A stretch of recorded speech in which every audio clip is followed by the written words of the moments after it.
성경에서 가장 이해하기 어렵고 동시에 가장 흥미진진한 책이 있습니다. 세상의 종말과 미래의 비밀을 알아내려고 애쓰지만 정작 이 책의 진짜 메시지를 놓치고 맙니다. 상징과 환상으로 가득한 이 신비로운 책 속에는 우리가 상상하지 못했던 깊이 있는 진실이 숨어 있습니다. 그런데 이 모든 비밀을 이해하기 위해서는 먼저 이 책이 어떤 배경에서 누구에게 왜 쓰여졌는지 알아야 하죠. 지금부터 요한계시록에 숨겨진 진실을 하나씩 파헤쳐 보겠습니다. 이 놀라운 여정을 통해 여러분은 단순히 미래에 대한 예측이 아니라 현재를 살아가는 우리에게 주어진 희망과 용기의 메시지를 발견하게 될 것입니다. 이 놀라운 책의 저자는 요한이라는 인물입니다. 그가 정확히 누구인지에 대해서는 학자들 사이에서도 의견이 나뉩니다만 예수님께서 특별히 사랑하셨던 제자 요한일 가능성이 높죠. 하지만 다른 한편으로는 당시 초기 기독교 공동체에서 활동하며 여러 교회들을 다니면서 가르쳤던 또 다른 요한이었을 수도 있습니다. 중요한 건 저자가 누구든 상관없이 이 사람은 책의 서두에서 자신이 쓰고 있는 것이 어떤 종류의 글인지 명확하게 밝히고 있다는 점입니다.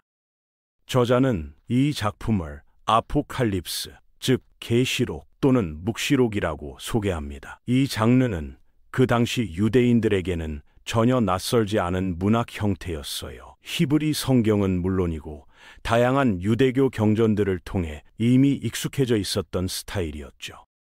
묵시 문학의 특징은 예언자가 본 상징적인 꿈과 환상들을 기록함으로써 하나님의 관점에서 역사와 현재 일어나고 있는 사건들을 새롭게 해석해 주는 것입니다. 즉, 지금 우리가 겪고 있는 이 순간을 역사 전체의 큰 그림 속에서 바라볼 수 있게 해주는 거죠. 이런 관점이 왜 중요한가 하면 당시 기독교도들은 로마 제국의 강력한 박해 속에서 절망적인 상황에 놓여 있었기 때문입니다. 그들에게는 하나님의 관점에서 현실을 바라볼 수 있는 새로운 시각이 절실히 필요했던 것이죠. 더 놀라운 것은 요한이 이 묵시록을 동시에 예언서라고도 부르고 있다는 점입니다. 예언이라는 것은 단순히 미래를 점치는 게 아니에요. 하나님의 말씀이 그분의 사람을 통해 하나님의 백성들에게 전달되는 것이죠. 특히 위기 상황에서 경고의 메시지를 전하거나 위로의 말씀을 선포하는 것이 예언의 본질입니다. 요한은 자신의 책을 예언이라고 함으로써 구약시대의 선지자들의 전통을 잇고 있다는 걸 보여주고 있어요. 실제로 이 책 곳곳에서 구약 예언서들의 내용을 인용하고 참조하고 있죠. 이사야, 예레미야, 에스겔, 다니엘서의 내용들이 새로운 방식으로 재해석되고 재구성되어 나타나고 있습니다. 그런데 이 묵시적 예언서가 실은 편지의 형태로 쓰여졌다는 사실이 매우 흥미롭습니다. 책의 시작과 끝을 보면 전형적인 회람 서신의 모습을 하고 있어요. 이 편지는 당시 로마 제국의 소아시아 지역에 있던 7개 교회에 보내진 것입니다.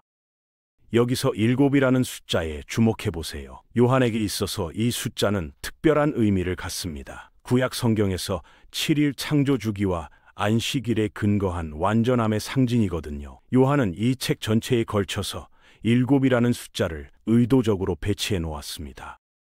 7 교회, 7인, 7 나팔, 7 대접 등 수많은 7의 패턴들이 나타나는 것은 결코 우연이 아니에요. 이를 통해 요한은 하나님의 완전한 계획이 단계별로 진행되고 있다는 메시지를 전달하고 있습니다. 이런 배경 지식을 갖고 책의 초반부를 읽어보면 요한이 독자들에게 이 책을 어떻게 읽어야 할지 친절한 가이드라인을 제시하고 있다는 걸 알 수 있어요. 유대교 묵시 문학의 특성상 상징적인 이미지와 숫자들이 많이 등장하는데 이것들을 문자 그대로 해석해서는 안 됩니다. 많은 사람들이 이 책을 세상 종말의 정확한 시기를 계산하는 비밀 코드집으로 오해하지만 요한의 의도는 전혀 다른 데 있어요. 그는 구약에서 사용되었던 상징들을 재활용하면서 독자들이 그 원래 출처를 찾아가서 상징의 진정한 의미를 발견하기를 원했던 것이죠. 예를 들어 책에서 나타나는 각종 짐승들과 뿔들, 천사들과 별들은 모두 구약 성경에서 그 의미를 찾을 수 있는 상징들입니다. 이런 상징들을 통해 요한은 복잡한 신학적 진리들을 생생한 이미지로 전달하고 있는 것입니다. 또한 이 책이 편지라는 형태를 띠고 있다는 사실은 1세기 당시 실제 교회들이 직면했던 구체적인 상황들을 다루고 있다는 의미입니다. 물론 이 메시지가 후대의 신자들에게도 많은 교훈을 주지만 무엇보다 먼저 요한이 살았던 그 시대와 장소, 그리고 청중의 역사적 맥락 속에서 이해되어야 합니다. 이런 관점에서 접근해야 책의 진정한 의미를 파악할 수 있어요. 당시 기독교도들이 겪고 있던 현실적인 어려움들과 신앙적 고민들이 이 책의 배경이 되고 있기 때문입니다.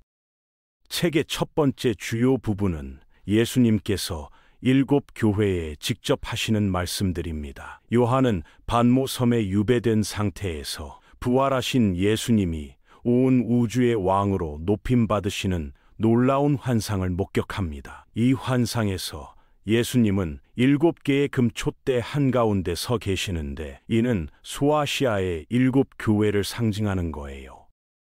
이 이미지는 선지자 스가랴의 책에서 가져온 것이죠. 스가랴서에서 금촛대는 하나님의 성령의 능력을 상징하며 어두운 세상에서 빛을 발하는 하나님 백성의 사명을 나타냅니다. 예수님께서는 각 교회가 안고 있는 구체적인 문제들을 하나하나 지적하기 시작하십니다. 몇몇 교회들은 물질적 풍요와 안락함에 빠져서 처음 사랑을 잃어버린 상태였어요. 에베소 교회가 대표적인 예입니다. 이들은 교리적으로는 순수했지만 사랑이 식어버린 상태였죠. 다른 교회들은 도덕적으로 해이해져서 사람들이 이방 신전에서 제물로 바쳐진 음식들을 아무렇지 않게 먹고 그들의 문화와 관습을 받아들이고 있었죠. 버가모 교회와 두아디라 교회가 이런 문제를 안고 있었습니다. 당시 로마 제국에서 살아가려면 어느 정도 이방 종교 의식에 참여해야 하는 상황이었기 때문에 많은 기독교도들이 타협의 유혹에 빠져 있었던 것입니다. 하지만 여전히 예수님께 신실하게 남아있는 교회들도 있었는데 이런 교회들은 오히려 심한 괴롭힘과 때로는 극심한 박해를 당하고 있었습니다. 서머나 교회와 빌라델비아 교회가 그런 상황에 놓여 있었어요.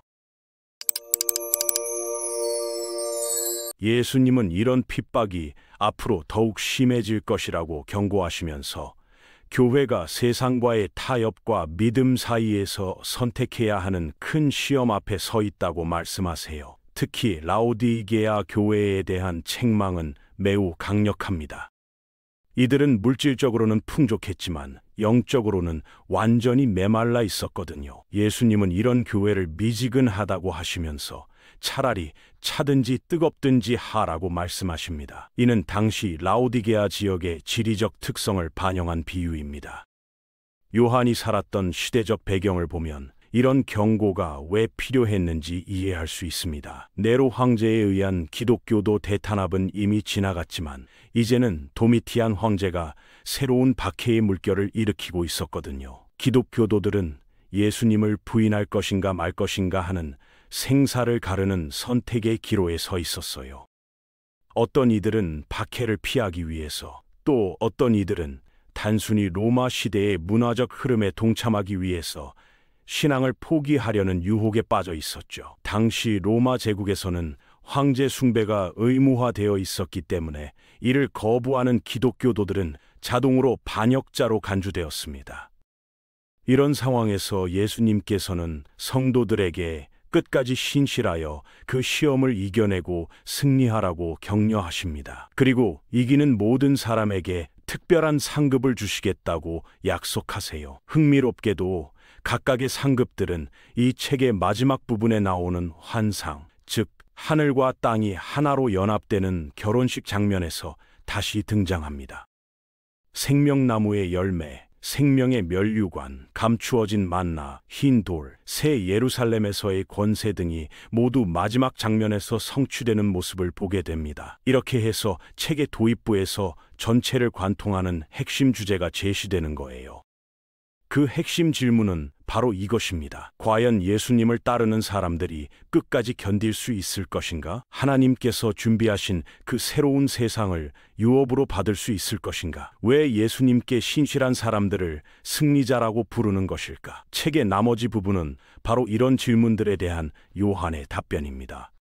요한은 다음으로 하나님의 하늘 보좌에 대한 웅장한 환상을 목격하게 됩니다. 그는 구약의 여러 예언서들, 특히 이사야와 에스겔의 내용을 인용하면서 그 모습을 생생하게 묘사해요. 모든 피조물과 세상의 민족들을 상징하는 신비로운 생명체들과 장로들이 하나님을 둘러싸고 앉아서 유의를 하시고 참되신 창조주 하나님께 영광과 경배를 드리고 있는 장면이죠. 거룩하시다, 거룩하시다, 거룩하시다는 찬양이 끊이지 않습니다. 이는 이사야 6장의 스랍들의 찬양을 연상시키는 모습이에요. 내 생물은 에스겔 1장의 그룹들을, 24 장로는 구약의 제사장 24반열을 상징하는 것으로 보입니다. 하나님의 손에는 7개의 인으로 봉인된 두루마리가 들려 있어요. 이것은 구약 선지자들의 메시지들, 특히 이사야서와 에스겔서, 다니엘서의 예언들을 상징합니다. 다니엘의 봉인된 환상이 드디어 열려서 하나님의 나라가 하늘에서와 같이 이 땅에도 어떻게 이루어질 것인지 보여주려는 거죠. 그런데 문제는 아무도 그 두루마리를 열 수가 없다는 점이었습니다. 하늘에서도 땅에서도 땅 아래서도 아무도 그 책을 펴거나 보거나 할 수 없었던 것입니다. 요한은 이 상황 때문에 크게 울었다고 기록하고 있어요. 하지만 요한은 누가 그것을 열 수 있는지 듣게 됩니다. 바로 유다 지파의 사자, 다윗의 후손만이 이 두루마리를 열 수 있다고 하죠. 이는 구약에서 메시아를 묘사할 때 자주 사용되던 전형적인 표현들이에요. 강력한 군사적 정복을 통해서 이 땅에 하나님의 나라를 세우시는 분을 의미하는 거죠. 창세기 49장에서 야곱이 유다에게 주었던 축복의 말씀, 그리고 이사야 11장에서 이새의 줄기에서 나올 한 싹에 대한 예언들이 바로 이런 메시아의 모습을 그려주고 있습니다. 이것이 바로 요한이 들은 내용이었습니다. 그런데 정말 놀라운 것은 그가 실제로 눈을 돌려서 본 것이었어요. 용맹스러운 사자 같은 왕이 아니라 여전히 살아있지만 피 묻은 상처를 간직한 희생양이 두루마리를 열 준비를 하고 있었던 거죠. 바로 이 죽임당한 어린 양이 예수님을 상징하며 이것이 이 책 전체를 이해하는데 가장 중요한 열쇠가 됩니다. 요한이 전하고자 하는 핵심 메시지는 이것입니다. 구약에 약속되었던 승리의 하나님 나라는 십자가에서 죽으신 메시아를 통해서 이미 시작되었다는 거예요. 예수님은 참된 유월절 어린 양으로서 자신의 죽음을 통해 원수들을 이기셨고 사람들이 구원받을 수 있는 길을 열어주셨어요. 부활하심으로 말미암아 십자가에서의 예수님의 죽음은 패배가 아니라 오히려 왕의 즉위식이 되었습니다. 이것이 바로 예수님이 악을 이기신 방법이었던 거죠. 폭력으로 폭력을 이기신 게 아니라 사랑과 희생으로 미움과 죄를 이기신 것입니다. 이제 모든 피조물들이 어린 양께 경배를 드리며 새 노래를 부르기 시작합니다. 능력과 부와 지혜와 힘과 존귀와 영광과 찬송을 받으시기에 합당하다고 찬양하는 거죠. 이 장면은 교회가 현재의 고난 속에서도 가져야 할 확신을 보여줍니다. 비록 지금은 세상이 어둡고 악한 세력들이 승리하는 것처럼 보일지라도 하늘의 관점에서 보면 이미 승부는 결정된 것이라는 메시지입니다. 예수님의 십자가와 부활을 통해 하나님의 나라는 이미 이 땅에 임했고 이제 그 나라가 완성될 날을 기다리고 있을 뿐이라는 것이죠.